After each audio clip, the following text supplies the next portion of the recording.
ঝিলিক, আমি জানি তুমি খুব প্রবলেমে আছো, কিন্তু এখানে সত্যিই মাকে আর সামলানো যাচ্ছে না। মা তোমার জন্য খুব অস্থির হয়ে পড়েছে, খুব টেনশন করছে তোমার জন্য।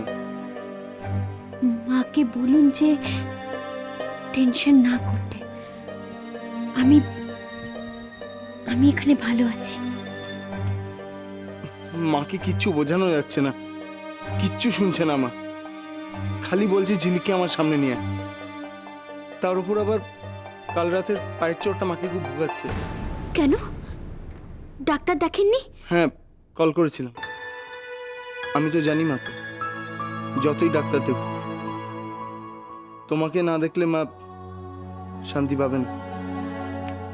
আমি আমি যতটা তাড়াতাড়ি সম্ভব আসছি।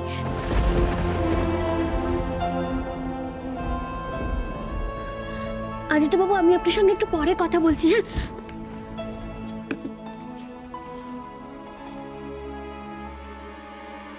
এবার ফোনটা কেটে দিল কেন? আবার কি হলো মুখার্জি বাড়িতে? হ্যাঁ স্যার, আমি দীপুবাবুকে নিয়ে মুখার্জি বাড়িতেই আছি। হ্যাঁ, আগের থেকে অনেকটাই ভালো আছে। গুড। শোনো, যে জন্য আমি তোমায় ফোন করেছি, বংশীদের কিন্তু আজকে কোর্টে তোলা হচ্ছে।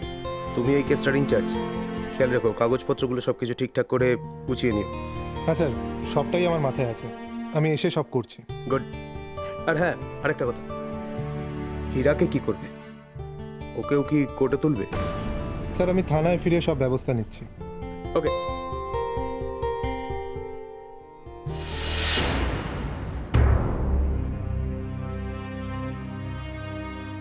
কারুর মনে গেঁথে যাওয়ার সন্দেহ অন্য কারুর দূর করার ক্ষমতা থাকে না, সেটা নিজেকেই দূর করতে হয়। কিন্তু আপনাদের এটুকু জানিয়ে রাখি, এই কেসে পুলিশ যতটা ইনভেস্টিগেশন করেছে, তাতে ঝিলিককে নিয়ে আমাদের মনে কোনো রকম সন্দেহ নেই। সরি স্যার, আপনাদের ডায়েরিতে যেরকমই অভিযোগ থাকুক না কেন, ঝিলিকের নামে কোনো রকম অ্যারেস্ট ওয়ারেন্ট আমাদের কাছে নেই। তাই ওনাকে অ্যারেস্ট না করেই আমি থানায় ফিরে যাচ্ছি। ঠিকই তো।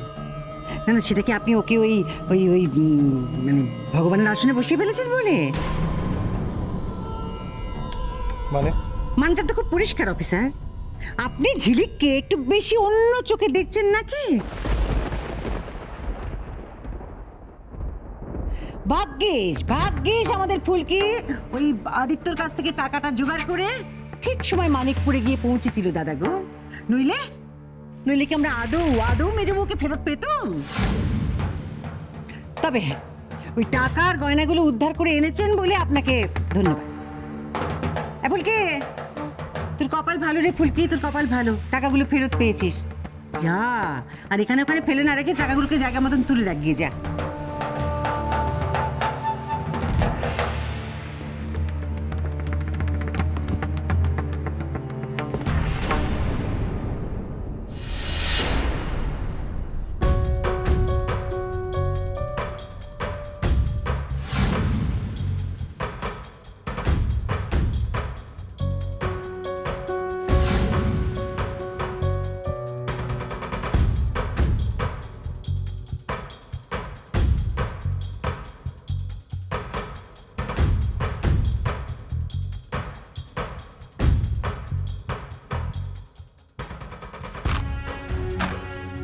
সরি, এটা আমি আপনাকে দিতে পারবো না।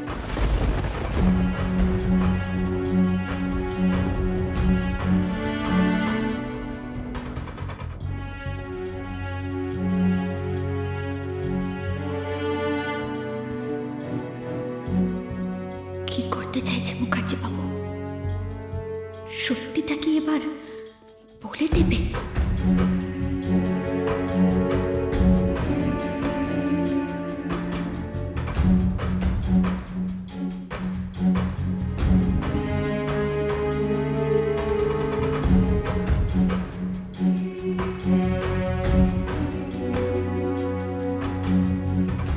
মাগো মা, এ আবার কেমন কথা?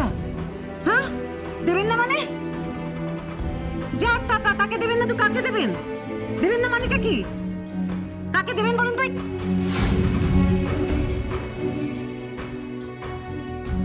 ওই কিডন্যাপারকে নাকি যে তাকে কাজে লেগেছিল তাকে? টাকাটা যার, আমি তাকেই ফেরত দেবো।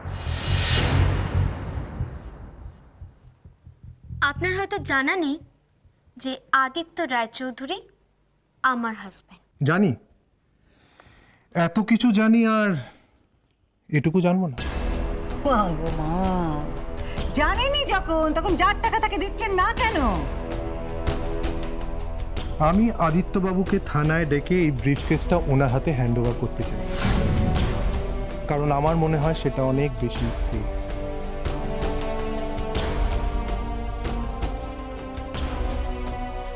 আর হ্যাঁ মনীশবাবু, এই নিন গয়নাগুলো।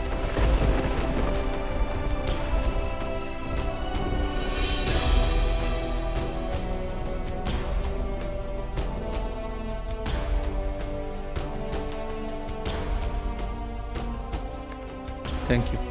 দেখে নিন, মিলিয়ে নিন সব ঠিক আছে কিনা।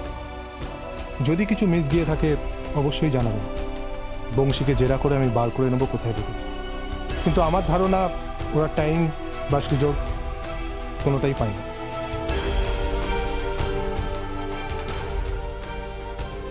চলি স্যার,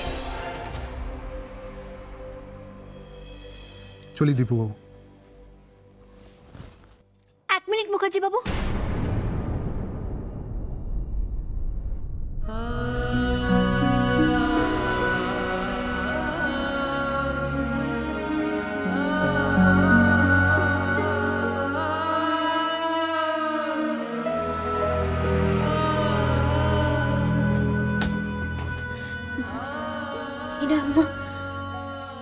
আমি জানি এই কিডন্যাপিং কেসে হীরা নির্দোষ, কিন্তু আমার একটা অন্য বোঝাপড়া আছে, আর সেটা কি আপনি জানেন।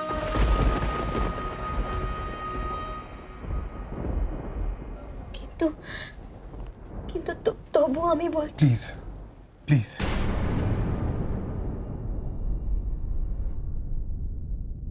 এই কেসটা আমায় হ্যান্ডেল করতে দিন।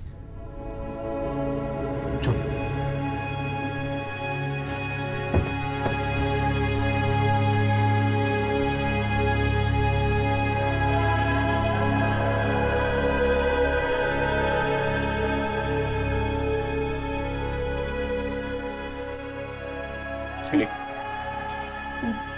দীপু কাকা, আমাকে না একবার রায়চৌধুরী বাড়িতে যেতে হবে, কারণ ও বাড়িতে মা খুব অসুস্থ। তুমি ততক্ষণ একটুখানি মাকে সামলাবে।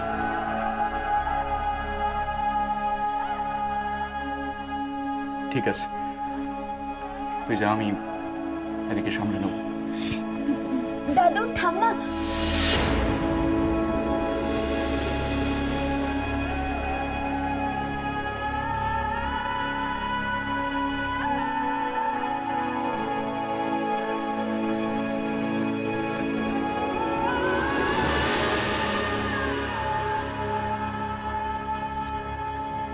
তুই যা।